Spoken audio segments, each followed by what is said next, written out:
Continuing our story, we have Zilla fighting against the Man-Thing. If you guys remember the last part, the Man-Thing was the guardian of the Temple of Shimu, where the Titan's dormant power, or maybe the Titan itself, was where it was. So we have these two going back and forth in a, I guess you could say, like a heated contest, if you will.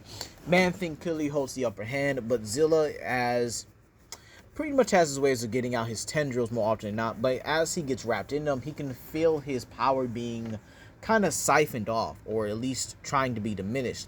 So what he does is he uses his scoots and his claws to slash these vines, right? So he's slashing out of them, and he's trying his best to get out, but Man-Thing keeps coming. So Zilla actually jumps up, and for some reason, he's enraged so much to the point where his nuclear fire has pretty much manifested itself. It's starting to take over more frequently, and Man-Thing sees this as the fight continues and begins to try and throw tendrils his way. However, Zilla uses his atomic fire and spins, kind of like a counter shield from Pokemon, and then he just descends, right? He descends, but it's this green fire orb around him that begins to burn Man-Thing's tendrils, and he comes down crashing. That's right, if you guys watch Pokemon, I basically just gave him heat crash, if you will. So yeah, Zilla lands on Man-Thing, incinerating what he hopes is his body. But then Man-Thing begins to wrap around him again with the tendrils and begins to siphon off the remainder of his power, turning him human. And Zilla is astonished by this power, but he reluctantly gives up. Back on the surface at the World Assembly, the Na'vi aren't doing so good against the Atlanteans here. They're actually losing ground because Namor is able to take out a lot of them. He even gets the upper hand on Neytiri and is about to stab her with her trident. But unfortunately and luckily, her father, Khan, comes in and is stabbed in the process. Namor continues to drive it further through Khan's chest, killing him instantly. Neytiri looks in shock, horror, and in sadness as her father is thrown at her feet. And we would see Godzilla and Kong still going at it, but with Kong losing ground as this fight has dragged on long enough, and he's getting tired. Back in the Hollow Earth, Man-Thing doesn't attack Zilla anymore. For some reason, he just stops. But he puts his hand up towards Zilla and enters his mind. Zilla, unable to really fight at the moment, just kind of lets it happen. And he sees everything. Man-Thing's origins. The guardian of not just this temple, but for the entirety of the universe, the size of it, the width, the shape of it. But he also knows the importance of the Titans, specifically his bloodline, the Shimu. He even sees the threats that he fought, Space God Zilla, and how he was able to not only beat him, but freeze him and send him into space. And there's one more, this monster, this destroyer. It's extremely powerful to the point where it can only be sealed for a certain amount of time, and it's starting to break its seal soon. And Man-Thing also shows the destruction he could cause, but Man-Thing also shows him other things as well, the paths that Zilla could take, the path of righteousness. He even shows him he even opens a portal, right, to what's happening right now, and he shows him the Midnight Suns, the full team actually working side by side, and then he shows him Shimu destroying everything.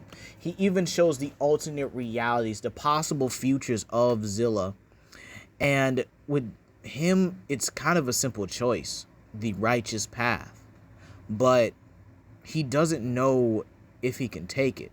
This is when Man-Thing opens a portal directly towards Neytiri, as Namor has her by her hair, getting ready to kill her, execute her, as the Na'vi look on in horror.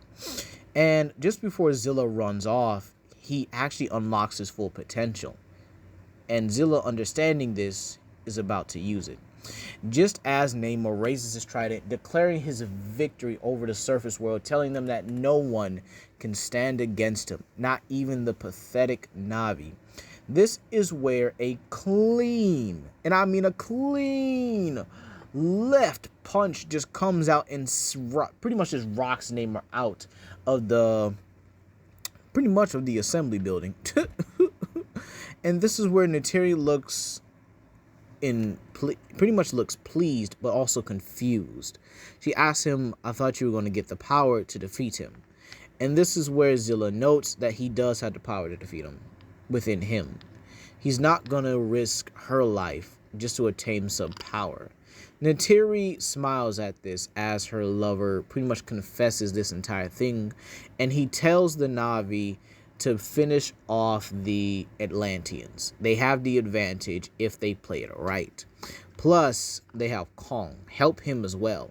This as Namor runs right back into the building and runs at him shouting Imperious Rex, and Zilla simply roars as they both run towards each other, hitting each other at the same time. This now becomes the most heated brawl Zilla has ever been. Keep in mind, he's in his human form at the time. He starts using some of his newer attacks. Fire Spin, Blaze Kick, Fire Fist, Heat Crash again. And Namor does something smart. He takes him underwater. And Namor actually has the advantage under here, or so he thinks. He begins to press his, well, what he thinks is his advantage, and tells him that no one can beat him down here. No one has the strength, the speed, nor even the courage to even fight him down here. Not the Na'vi, and definitely not him. But Zilla simply retorts, he's not any of those. He's a Titan, and begins to wail on Namor to the point where he uppercuts him so hard that it creates a force that splits the water around them in two and sends him to Liberty Island. My gosh, that is a distance, right? And this is where Namor has the absolute horror of seeing something.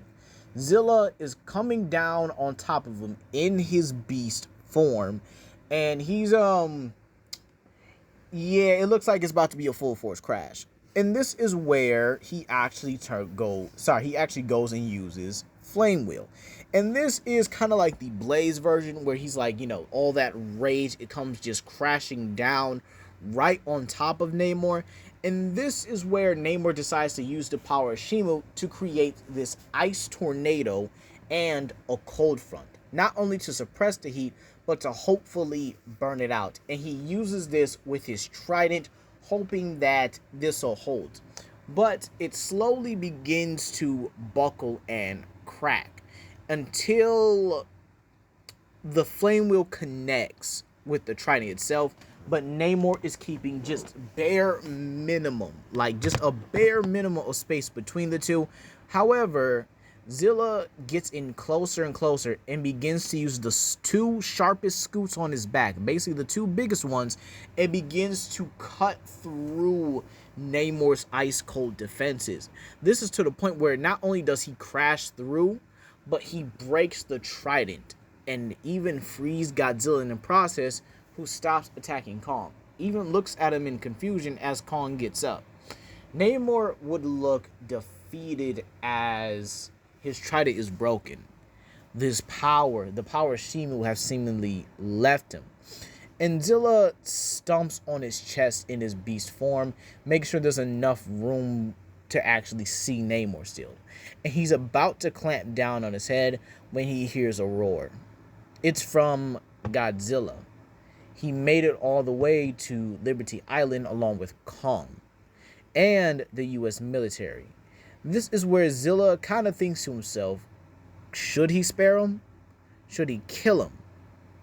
But ultimately, he thinks that the Titans can be better than humanity, and he lets Namor live. But not before crushing his winged leg, both wings on each leg, making sure he can't escape. Namor tries to attack the military, but he gets rocked. Like, yet again, he just gets straight up rocked, like pimp slapped into unconsciousness. And this is where they pretty much attach I guess you could say, these handcuffs that are made to hold Titans. But you might say, why are they smaller? Well, let's just say that that's going to be revealed in the future, all right? So some things will actually change here. Zilla would be leaving the Hollow Earth, only returning for certain occasions. And the Na'vi, including Natiri, would actually leave Earth. Now, here's why, right? Man-Thing suggests that it'd be better if they're not around the Atlanteans, and decides to take them to their origin world to better help them. Seeing this as one of the few ways to keep Natiri and the people he calls family safe, Zilla decides to let them go. Man-Thing would open a portal and allow them to leave, with Natiri bidding Zilla goodbye. Now, Zilla would go back to the surface and reconnect with his mother, telling him all the things that happened, the people he's met, and the things he's fought. His mother would also become would continue her reporter life, but would be more supportive of kaiju interacting with humans. Zilla would come to the surface on occasion, maintaining and helping out Godzilla with his kingly duties as a advisor, almost a secondary alpha, if you will.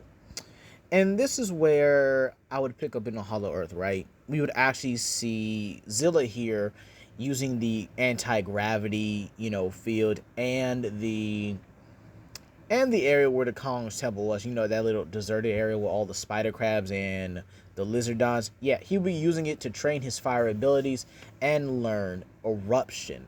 So he would consistently train these abilities until he accidentally hit something. And this is where I would have Ghost Rider. Seeing this as an intruder, Zilla immediately just attacks him. Now, he's in his human form at this time, not his beast form. So the two actually lock up with Ghost Rider, telling him that he's not here for a fight. But Zilla, again, gave humanity a warning not to enter the Hollow Earth.